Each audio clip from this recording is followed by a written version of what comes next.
You ever notice how life has this weird way of testing us? Like turning up the heat just to see what's really inside? Well, that's kind of what happened with Solomon, one of the wisest men who ever lived. His story isn't just about kings and kingdoms, it's about choices, mistakes, and the consequences that follow. And trust me, things get messy, hearts get tested, and a kingdom ends up divided. Stick around, because this story has some lessons you don't want to miss. Alright, let's get into Solomon's story, and I want to tell it like a real human story because, honestly, it's full of lessons we can all relate to. So, here's Solomon, this incredible man, granted wisdom by God himself. I mean, the guy literally asked for wisdom over riches or long life, and God gave it to him. Wisdom beyond what anyone else could imagine.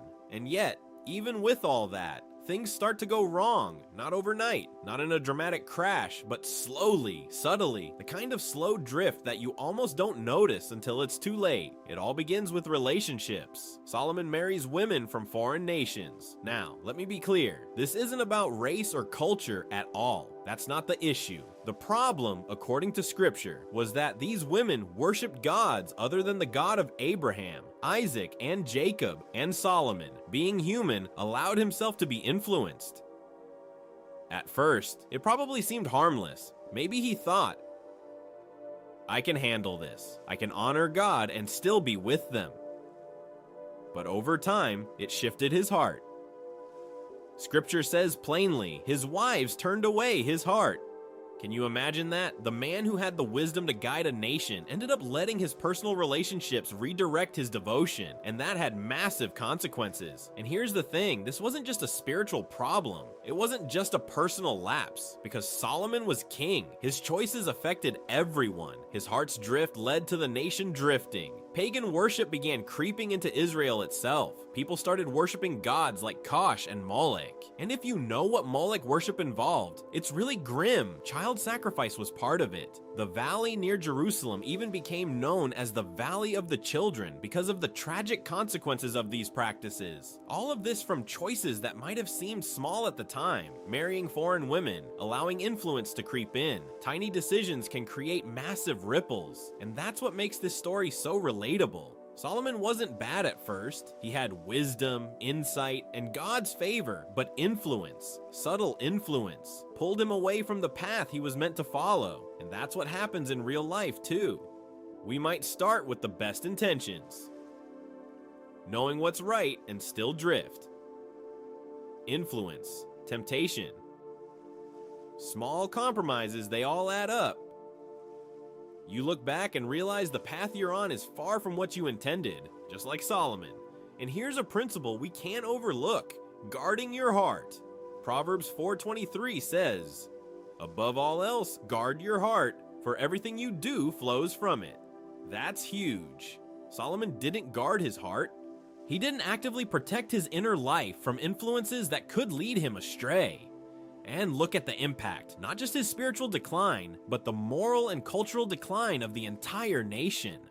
One person's unguarded heart, especially in leadership, can have consequences far beyond their own life. And it's not even that Solomon's decline was obvious at first. It was subtle, gradual. Influence crept in quietly, like water eroding stone. Little compromises here and there, decisions that seemed harmless, slowly shaped him and eventually the nation. That's the scary part. One tiny decision, one small compromise, can ripple into something much bigger than we anticipate. And Solomon's story shows that clearly. He started compromising with small things, and those small compromises stacked up until the consequences were enormous. What's really human about Solomon's story is how easy it is to relate to him. He's brilliant, he's gifted, he's wise beyond measure, yet he still falls. Even with all his wisdom, he makes decisions that feel small at first, but end up having massive impact. And that's our story too. We all face subtle influences in our lives. We all make tiny compromises that seem insignificant, but over time, reshape who we are and the direction we're heading. That's why Solomon's story resonates. It's human.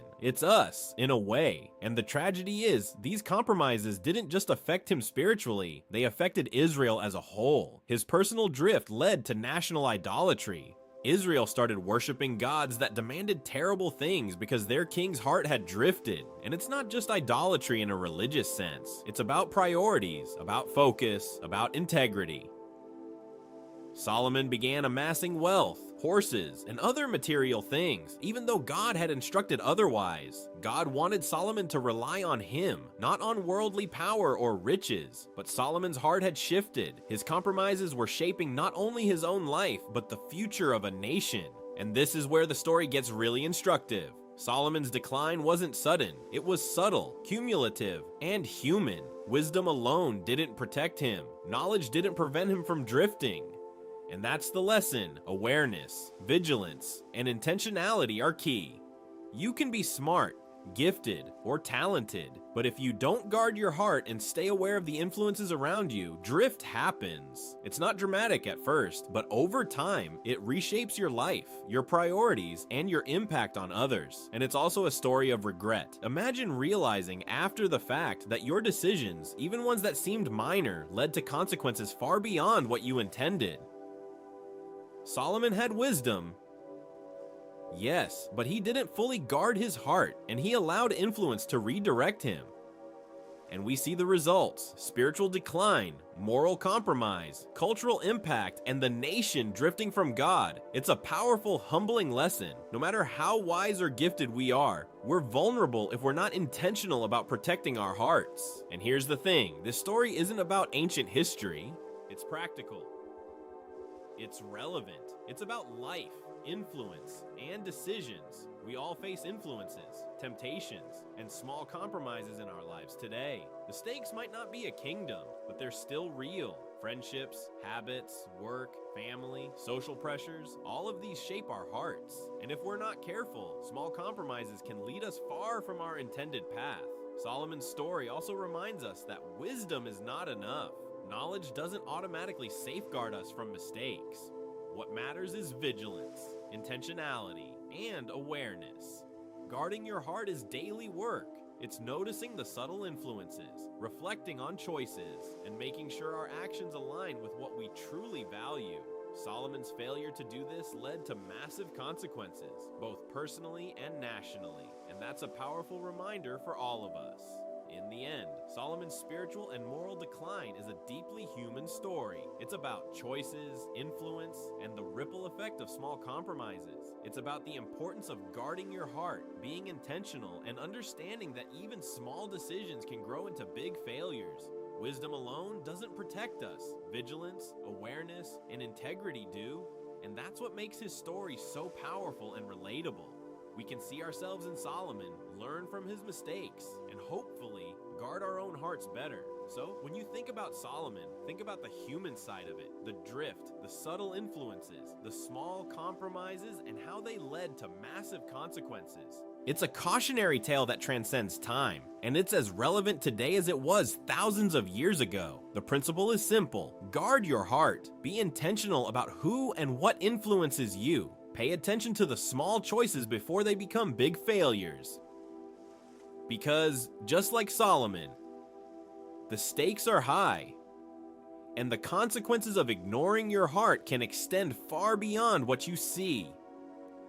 Alright, now let's shift to Jeroboam. And honestly, this part of the story is full of drama, prophecy, and a glimpse at God's mercy in the midst of all the chaos. So Jeroboam, he's one of Solomon's servants, and he's from the tribe of Ephraim. The Bible tells us he was a mighty man of valor, industrious, and ambitious. And here's the thing, he ends up rebelling against Solomon, but it's not just some random act of defiance. There's context here, and it's fascinating when you dig into it.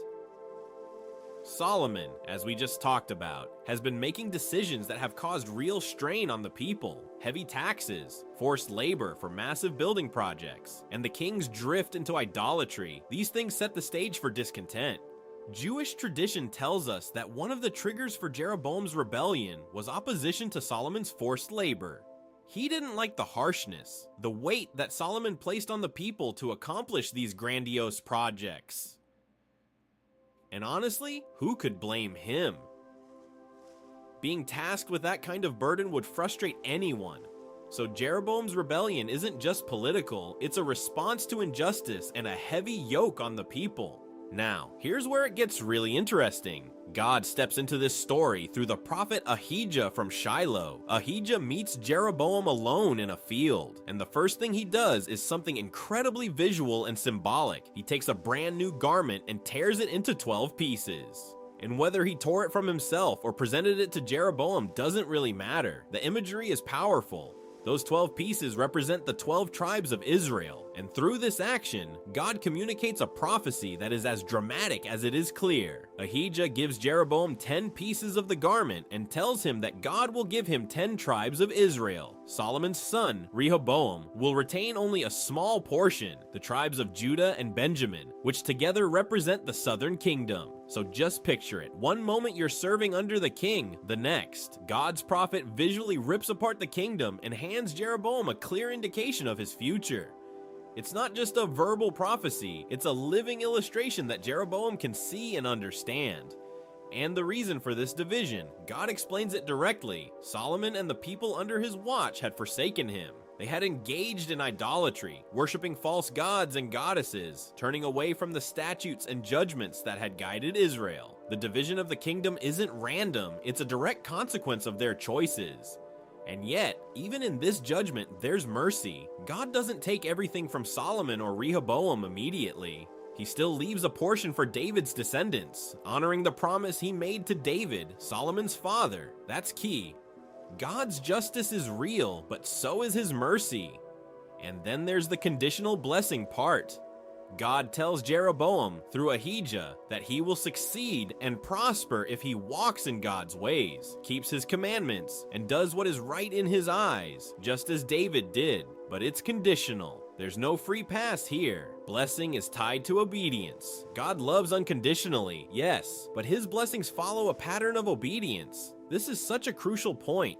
Jeroboam is being given a kingdom, a huge responsibility, but the promise comes with the understanding that his success depends on his faithfulness. If he walks the right path, it will go well with him. If he deviates, consequences follow. And the mercy element is striking. God could have wiped out Solomon's line entirely or given the kingdom fully to Jeroboam, but he doesn't. He reserves a portion for the southern kingdom, for David's lineage, as an act of mercy, honoring his covenant. Even in judgment, there's grace. It's a complex, beautiful illustration of God's character, justice, mercy, and conditional blessing all wrapped together in one moment of prophecy. So Jeroboam leaves that encounter in the field with a vision of his future. He's about to become the king over the northern tribes of Israel, but the weight of that prophecy is heavy. God has laid out what will happen, what's expected of him, and the consequences of failure. And it's all visual. The tearing of the garment is something that sticks with you. You don't need a lecture to understand what's happening. You see it, you feel it. 10 tribes for Jeroboam, 2 for Rehoboam, and God's eyes on both. And the story continues with Solomon's decline intersecting with Jeroboam's rise. Solomon, aware of the prophecy or sensing threat, becomes hostile. The last actions we see recorded in scripture for Solomon are him attempting to kill Jeroboam. Jeroboam, seeing the danger, flees to Egypt, staying under the protection of Pharaoh Shishak until Solomon's death. This period of hiding shows how tension and prophecy interact with human choices. God has outlined what will happen, but the people involved still make decisions, take actions, and experience fear and danger along the way. It's a dynamic interplay between divine prophecy and human free will. While Jeroboam is in Egypt, Solomon continues his final years, and eventually he dies. This sets the stage for Rehoboam to ascend the throne. But here's the fascinating part. Even though the northern tribes are ready for Jeroboam, and even though Solomon's line is still in the south, God's orchestration is behind the scenes. The people, the kings, the prophets, they all move in ways that fulfill what God has already declared. It's not that God forces them, he sets the stage and allows human decisions to unfold, ensuring that his will comes to pass while still respecting the freedom of choice. When we step back and look at this, the rebellion, the prophecy, and the division are all deeply instructive. First, we see that God is intentional. Nothing is random. The consequences of Solomon's sin, the rebellion of Jeroboam, and the future of Israel are all interlinked. Second, we see that God uses visual and memorable ways to communicate his message. The torn garment is a storytelling device that makes the prophecy unforgettable. Third, we see mercy intertwined with judgment. Even when Israel strays, God provides a remnant, preserves a line, and sets conditions for blessing, showing that his heart is both just and merciful. And here's the human side of this story. Jeroboam isn't some abstract figure. He's ambitious, courageous, and faced with enormous responsibility. He's chosen for a high calling, given prophetic insight, and warned about the conditions for success. But he's also human. He has fears, he has to flee, he has to navigate political realities and personal safety. This reminds us that even when God gives a clear vision, human beings still have to live it out with courage and discernment. Prophecy doesn't eliminate challenge or fear, it frames it within God's plan. And the conditional blessings? That's such a practical point. God loves unconditionally. He has mercy even when it's undeserved, but he blesses in accordance with obedience. Jeroboam's future success is tied to walking in God's ways. This is both encouraging and sobering. It tells us that divine favor is available, that God equips and supports, but it also reminds us that choices have consequences. Blessing isn't automatic, it's connected to responsibility, integrity, and obedience. And let's be honest, this is something we all face in our lives. We may not be kings or in line for a divided kingdom, but we do have responsibilities, opportunities, and callings. We have the chance to act with integrity or compromise for convenience. We have the opportunity to follow guidance or ignore it. And just like Jeroboam, our success, our growth, and even the positive impact we have on others are tied to the way we respond to the instructions, warnings, and wisdom God gives us. The whole scene with Ahijah tearing the garment is so vivid because it shows the intersection of divine authority and human action. We see prophecy as a guiding force, but we also see freedom of choice. Jeroboam could still make mistakes. The northern kingdom could succeed or fail depending on how he acted in obedience to God's instruction. And that tension between divine plan and human responsibility is exactly what makes the story feel alive and real. It's not just historical fact, it's a lesson on accountability, vision, and the weight of leadership. So, when we reflect on Jeroboam's rebellion, the prophecy, and the conditional blessings, there's a lot to unpack. First, disobedience, whether personal or national, has consequences. Solomon's drift into idolatry created the conditions for the kingdom to be divided. Second, God communicates clearly and creatively, using symbolic actions to make his message memorable. Third, mercy and conditional blessing coexist. God preserves a remnant. He honors his promises, but success and prosperity are linked to obedience. And fourth, human responsibility remains central. Even when we see the vision or understand the prophecy, our choices still matter. Jeroboam's story reminds us that life is full of prophecy, guidance, and opportunity, but also challenge, fear, and responsibility. God's mercy is abundant, his guidance is clear, and his blessings are conditional on obedience and faithfulness. And the visual, unforgettable moment of the torn garment ensures that the message sticks. 10 tribes for Jeroboam, 2 for Rehoboam, a divided kingdom, and a divine plan unfolding with mercy and judgment intertwined. When you imagine the scene, the 2 men in a field, the new garment ripped into 12 pieces, Jeroboam absorbing the weight of the prophecy, it's almost cinematic, it's vivid, it's symbolic, and it's instructive. And it's a reminder that God's plans are both big and detailed. He works through human history, human choices, and human action to bring about his will, but he also leaves space for us to respond with integrity, courage, and obedience. Blessings are available, but they require alignment with God's ways. So Jeroboam's rebellion isn't just about politics or power. It's about human response to divine instruction, about the consequences of leadership choices, and about God's mercy and conditional blessing. It's about the interplay of prophecy and human decision-making, the vivid communication of God's will, and the stakes involved when obedience and disobedience intersect. And through it all, we see God's character, justice, mercy, and the desire for his people to live rightly. This story, with its dramatic visuals and profound lessons, resonates because it's real, it's human, and it's timeless. Okay, let's dive into what happens after Solomon dies. And trust me, this part of the story is full of tension, drama, and lessons that hit surprisingly close to home. So, Solomon has reigned for 40 years, and eventually he passes away. His son Rehoboam steps up to take the throne. Now, imagine being a young king trying to fill the shoes of someone like Solomon. That's a lot of pressure. And, as you can guess, the people of Israel are watching closely, ready to see what kind of ruler he will be. Almost immediately, the people approach Rehoboam with a request. They basically say, "Your father was heavy-handed with us. He taxed us heavily, made our work difficult, and put a burden on our shoulders. Could you ease up a bit?" Now, think about that. It's not just a casual conversation. The people are coming to him with an opportunity to show wisdom, mercy, and leadership. It's a chance to start his reign with a servant's heart, to build trust and loyalty among the people, But here's where things start to unravel. Rehoboam takes a few days to think about it, and during that time, he consults advisors. Now, this is crucial. He has two groups of advisors to choose from.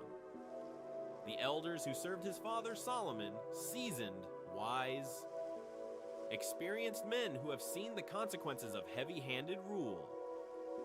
And the young men he grew up with, his peers, who are more likely to give advice that flatters his ego or aligns with his immediate desires. The elders give him solid counsel. They say, if you serve these people, respond kindly, speak good words to them, and show a servant's heart, they will be loyal to you forever. Simple, clear advice rooted in experience and wisdom. A leader who serves his people rather than oppresses them gains loyalty, trust, and stability. It's timeless advice, right? If Rehoboam had followed it, he could have set a tone of wisdom and compassion for his reign and potentially avoided major conflict. But Rehoboam rejects their advice. Instead, he turns to his friends, the young men he grew up with, and asks for their opinion. And, predictably, they tell him what he wants to hear. Tell them you're going to be even tougher than your father. Show them who's boss. They basically encourage him to flex power, to assert dominance, and to demonstrate that he's not going to be anyone's pushover. The response they craft is harsh, almost cruel. They tell him to say, "My little finger shall be thicker than my father's waist. Whereas my father chastised you with whips, I will chastise you with scorpions." Now, imagine being the people who made a reasonable request for relief, only to get a response like that. They're asking for a lighter yoke, and they're met with threats and intimidation. This is a pivotal moment. Rehoboam had a chance to lead with wisdom and mercy, to create a foundation of loyalty and respect, but he chooses pride, arrogance, and short-sighted counsel. And here's the lesson for all of us. Seeking advice from the wrong people, or people who will only tell you what you want to hear, can have catastrophic consequences. And of course, the consequences hit immediately. When the people see Rehoboam's harsh response, they revolt. They essentially wash their hands of him, saying, "What share do we have in David? We have no inheritance in the son of Jesse. To your tents, O Israel." In other words, they're rejecting his authority entirely. The northern tribes break away, leaving Rehoboam with only the tribes of Judah and Benjamin. The kingdom is divided right at the beginning of his reign, largely because of his refusal to heed wise counsel. And let's pause for a second and think about the human side of this. Rehoboam was young, inexperienced, probably nervous about asserting himself as king. He sought advice, but he chose the wrong counsel. Pride and ego led him to dismiss the elders' wisdom. He surrounded himself with peers who validated his desire to dominate rather than guide him toward prudence. This is a story we can all relate to. How often do we ignore wise voices in our lives because we want to hear what we like, because we're afraid of looking weak, or because our pride gets in the way? The consequences can be severe, and in Rehoboam's case, they were immediate and national. Now, the story doesn't just end with verbal revolt. The people act decisively, and when Rehoboam sends Adoram, the official in charge of forced labor and tax collection, the northern tribes stone him to death. They are literally taking up arms against the king's representative. This shows the intensity of their anger and the depth of their disillusionment. Rehoboam, realizing the danger, flees to Jerusalem. His reign begins with fear, division, and the clear reality that ignoring wisdom and following the wrong counsel can lead to disastrous outcomes. This moment underscores a powerful principle: the importance of seeking wise counsel and being willing to act on it. The elders' advice was practical, rooted in experience, and designed to foster unity and loyalty. Rehoboam's friends, on the other hand, catered to his ego and short-term desire for dominance. The result? Civil division, loss of authority over most of the nation, and the seeds of conflict that would continue for generations. It's a dramatic illustration of how leadership, humility, and choice intersect, and it's a reminder that our decisions, especially those influenced by pride or poor counsel, have far-reaching consequences. And there's another angle here: the principle of patience and discernment. Rehoboam could have taken the elders' advice, weighed it carefully, and responded with measured wisdom. Instead, he reacts impulsively, swayed by those closest to him in comfort rather than experience. The story emphasizes that immediate gratification, or choosing the easy path of flattery and ego, often leads to failure. True leadership requires listening to experienced voices, considering long-term consequences, and sometimes putting pride aside for the greater good. We also see a reflection of this in the moral and spiritual sense. The kingdom is not just divided politically, it's a reflection of the brokenness that comes from ignoring godly wisdom. The northern tribe's departure isn't only about taxation, they're reacting to the failure of leadership that stems from pride, poor counsel, and a lack of humility. Rehoboam's choice reveals a character flaw that has immediate social and political ramifications. It's a story that resonates because it mirrors the real-world consequences of ego-driven decisions, not just in kings and kingdoms, but in our lives, families, workplaces, and communities. And the irony is thick here. Rehoboam had an opportunity to start his reign fresh, to demonstrate a servant's heart, and to lead with integrity. The advice of the elders was clear: show kindness, speak good words, lead with service. This principle, a servant's heart is better than a heavy hand, is timeless. It's echoed later in the life and teachings of Jesus, who taught that greatness comes through service, not domination. But Rehoboam chose the opposite. He chose to amplify the heaviness, to escalate what his father had started, and the result was immediate rebellion. The story also highlights the power of communication. The way Rehoboam responds is harsh, threatening, and demeaning. It's not just that he added to the burden, he communicated it in a way that provoked anger and fear. Leadership isn't just about decisions, it's about how those decisions are communicated and how they impact people emotionally, mentally, and socially. The northern tribes weren't just upset about taxes, they were disillusioned by leadership that failed to consider their needs, perspectives, and dignity. And here's another dimension. The consequences of ignoring wisdom don't just affect the leader, they affect everyone under their care. Rehoboam's pride and poor choice didn't just fracture his own reign, it fractured a nation. Civil division, potential conflict, and loss of unity all stemmed from his unwillingness to heed wise counsel. It's a vivid reminder that leadership and decision-making carry responsibility not just for self, but for others whose lives are impacted by those decisions. The story also shows the importance of experience over familiarity. Rehoboam chose to listen to peers he grew up with rather than the seasoned elders who had navigated leadership before him. Familiarity and friendship can cloud judgment, especially when the advice given flatters ego rather than challenges it constructively. The elder's wisdom was rooted in history, perspective, and practical understanding. His friend's advice was rooted in affirmation and bravado. This contrast is a stark lesson for any leader or decision maker. Who you choose to listen to can determine the outcome of your choices. And so, the kingdom splits. Rehoboam is left with Judah and Benjamin, while the northern tribes rally behind Jeroboam, who has returned from Egypt and is recognized as king over the 10 northern tribes. The political, social, and spiritual consequences are monumental. Rehoboam's first decision as king has set the tone for the rest of his reign and dramatically altered the history of Israel. It's a story that shows the intersection of human choice, counsel, leadership, and divine orchestration. The choices of one young king, influenced by the wrong voices, reshape a nation's future. When we step back, there's so much to learn here. Seek wisdom, choose counsel carefully, listen to those with experience, integrity, and perspective rather than those who will simply tell you what you want to hear. Humility matters, leadership matters, pride can blind us to sound advice, and the consequences of ignoring wisdom can be immediate, dramatic, and long-lasting. Rehoboam's story is a powerful reminder of these principles in a way that's vivid, human, and painfully real. So, as we think about Rehoboam and the early days of his reign, we see a perfect storm of youth, pride, poor counsel, and harsh response. The people's simple request to ease the yoke becomes the trigger for civil division. The elders' advice was clear, wise, and actionable, but it was rejected in favor of flattery and ego-driven counsel.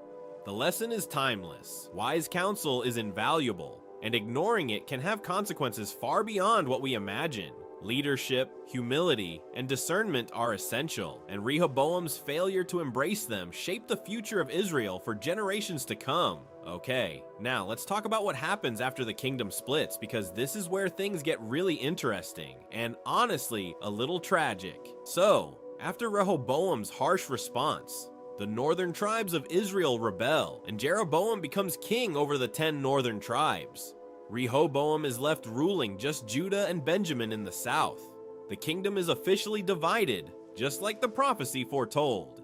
But even though this division is part of God's plan, the human side of the story really comes into play here, especially with Jeroboam's decisions and fears. Jeroboam is now sitting on the throne of the northern kingdom, and while he's been given this huge opportunity, he's immediately faced with a challenge, keeping the people loyal. He's thinking to himself, okay, if these people continue going down to Jerusalem in the southern kingdom to worship at the temple, and they're going to start remembering Rehoboam and Judah as their rightful rulers, I might lose control, and I can't have that. And that's a very human reaction. He's scared, he's thinking politically, and he's trying to secure his position.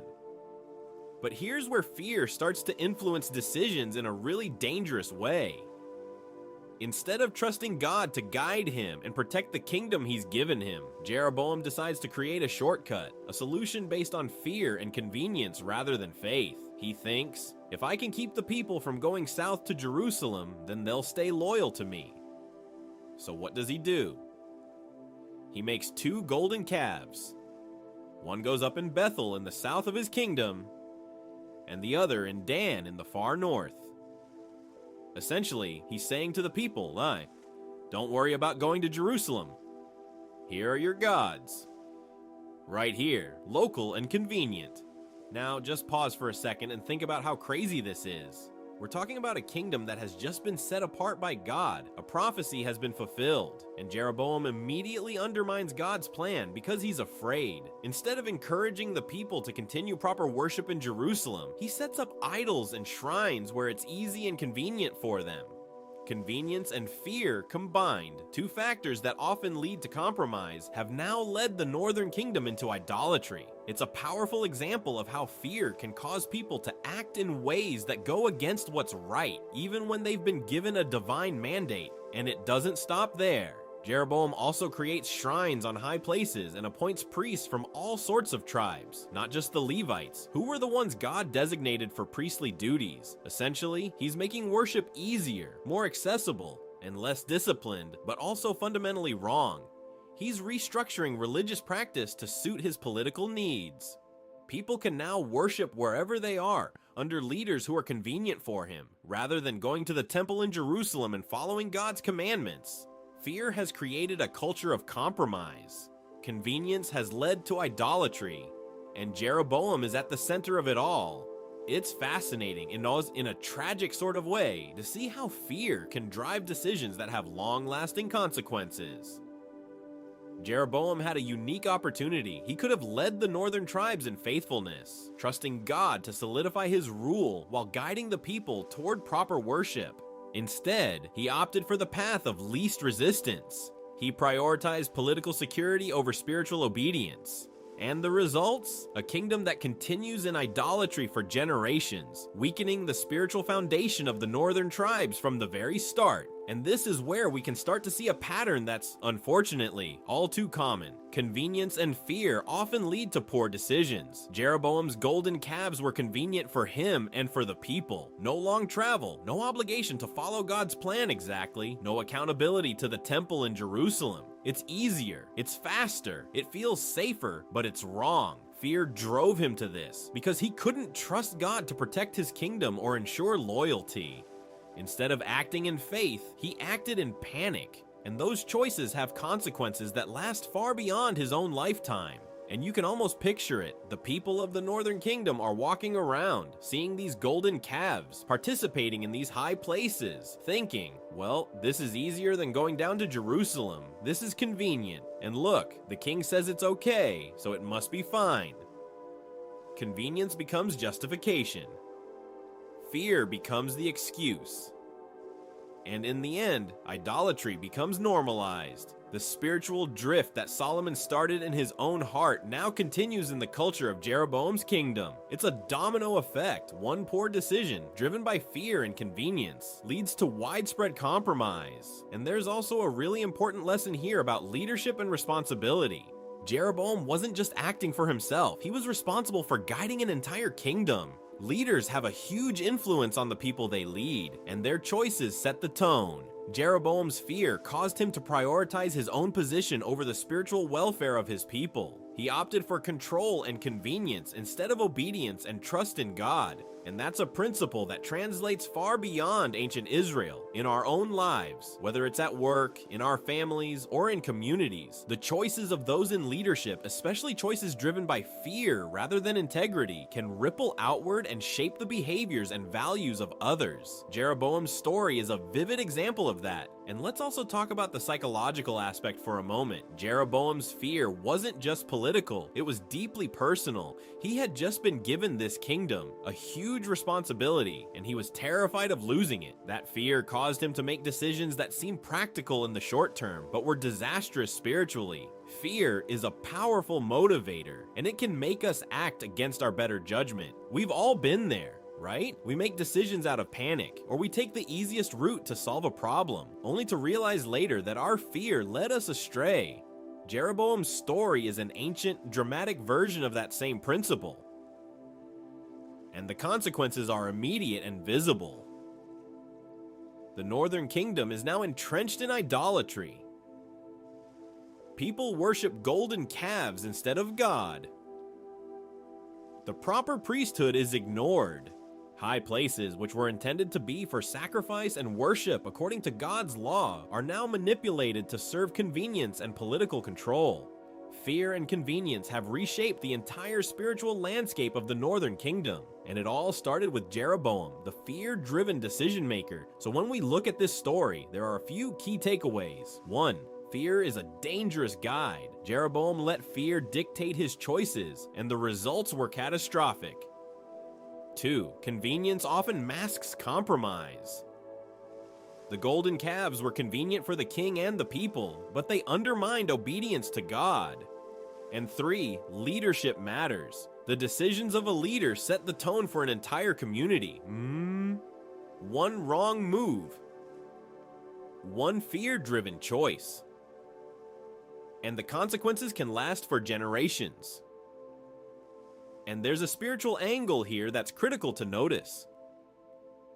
God had given Jeroboam an opportunity to lead the northern tribes faithfully. He could have acted in trust, encouraged proper worship in Jerusalem, and relied on God's guidance to secure loyalty. But fear undermined faith. Instead of trusting God, Jeroboam tried to manufacture security, and in doing so, he created a culture of idolatry that would persist. It's a cautionary tale that reminds us that faith and obedience are often more challenging than taking the easy, convenient path. But they're also the path that aligns with God's plan and brings true blessing. And this is where the human side really resonates. Jeroboam's choices are easy to understand on a human level. He's scared, he's inexperienced, he's trying to secure his reign, and yet his fear blinds him to the right course of action. That's a story we can all relate to in some way.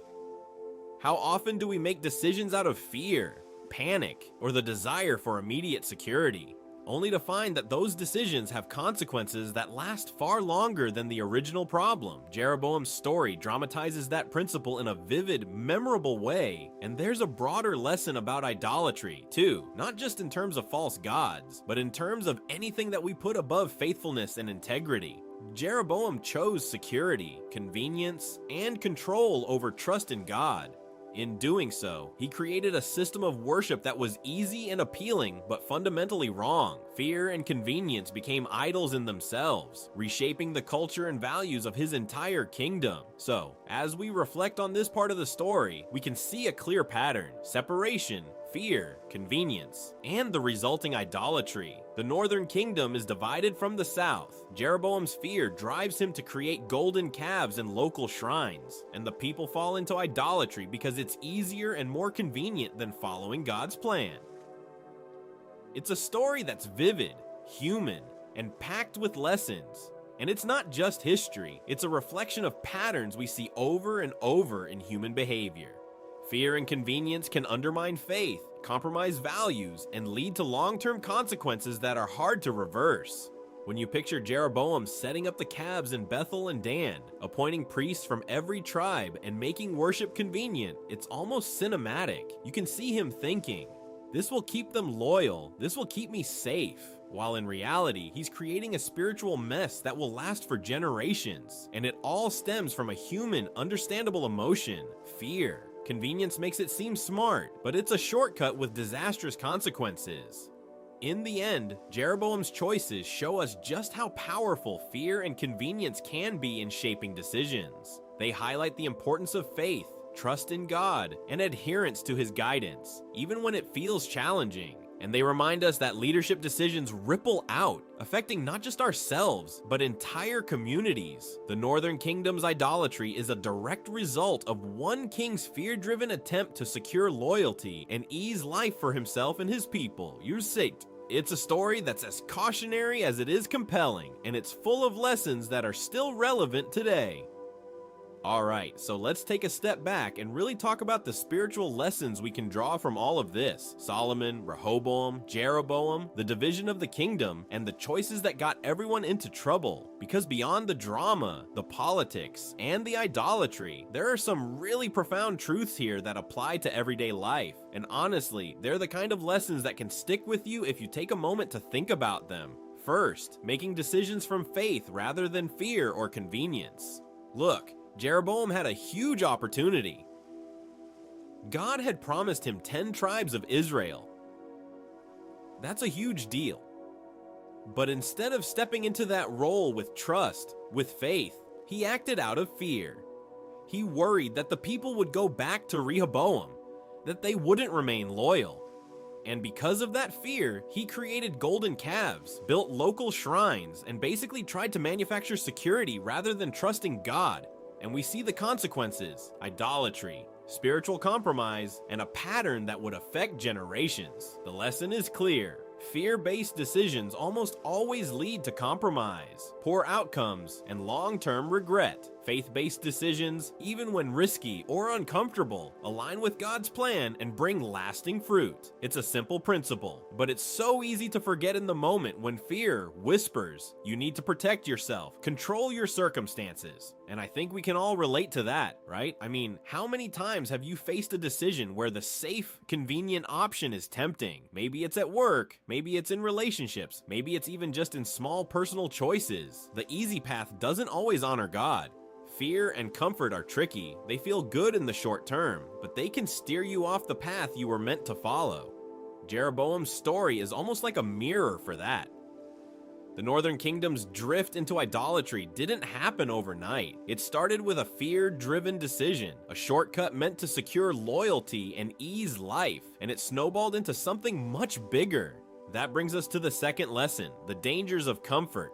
Comfort, convenience, and taking the easy way often create weak foundations. Jeroboam didn't have to worry about the people traveling to Jerusalem. He made worship local, convenient, and easy. And what happens? The people fell into idolatry because it was comfortable. No challenge, no discipline, no accountability, just what was easy and immediately satisfying. And comfort isn't just a story from ancient Israel, it's something we deal with constantly. Comfort can lull us into spiritual laziness. We stick with what's easy, we avoid discomfort, and gradually our values and priorities shift without us even noticing. That's what happened to Jeroboam's kingdom, and that's what happens in our lives if we're not careful. Think about it for a second. How often do we choose the easy path in our spiritual lives? Maybe it's skipping a daily habit that challenges us, avoiding accountability, or just going along with what everyone else is doing because it's easier than standing firm. Comfort has a subtle way of weakening faith, diluting commitment, and creating a pattern of compromise. And that's exactly what the Northern Kingdom experienced. What started as a fear-driven shortcut turned into normalized idolatry because comfort made it easy for people to justify their actions. It's a powerful lesson. The easy path often comes with a cost, and in matters of faith, that cost is usually far greater than we anticipate. Now, the third lesson I want to highlight is how trials and challenges refine us. Kind of like precious metals. This is a concept that pops up in several places in scripture, but it's so clear in the overall story we've been discussing. Life isn't meant to be easy, and faith isn't meant to be tested only in perfect circumstances. The heat, the pressure, the trials, those are the things that bring out what's really in our hearts. Just like silver or gold, which have to be refined in intense heat to remove impurities. Our faith and character are refined in the fire of trials. Hardship exposes flaws, challenges false confidence, and forces us to lean on God rather than ourselves. Solomon, Rehoboam, and Jeroboam all faced trials of different kinds, spiritual, political, and personal, and each of their choices under pressure reveals something about the condition of their hearts. Jeroboam's fear shows a heart not yet fully trusting God. Rehoboam's arrogance and rejection of wise counsel show a heart distracted by pride and peer influence. Even Solomon, at the end of his life, reflects on the consequences of ignoring God's guidance and allowing subtle compromises to grow. But here's the thing, God's purpose in trials isn't just punishment, it's refinement. It's an opportunity to see what's inside, to be purified, and to develop strength of character. That's something we all need to remember when life gets hard. And let me be real for a second, this isn't always comfortable to hear.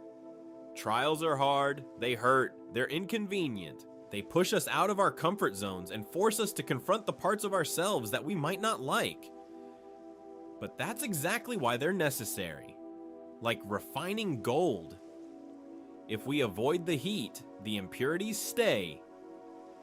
And the same goes for our spiritual lives. The challenges, the discomfort, the moments that test us. They're the tools God uses to remove what shouldn't be in our hearts, to strengthen us, and to prepare us for greater responsibilities. It's also important to recognize that refinement doesn't mean suffering without purpose. God uses these trials for growth and for alignment with His will. The story of the divided kingdom, the fear-driven decisions, and the consequences of comfort all serve as mirrors for our own lives. They show us how easily fear and convenience can lead to compromise, but they also show us how God can work through trials to develop discernment, courage, and faithfulness. Each of these characters face challenges, and their responses reveal lessons for us. Trust God, resist the pull of comfort, and allow trials to shape and refine you rather than define or destroy you.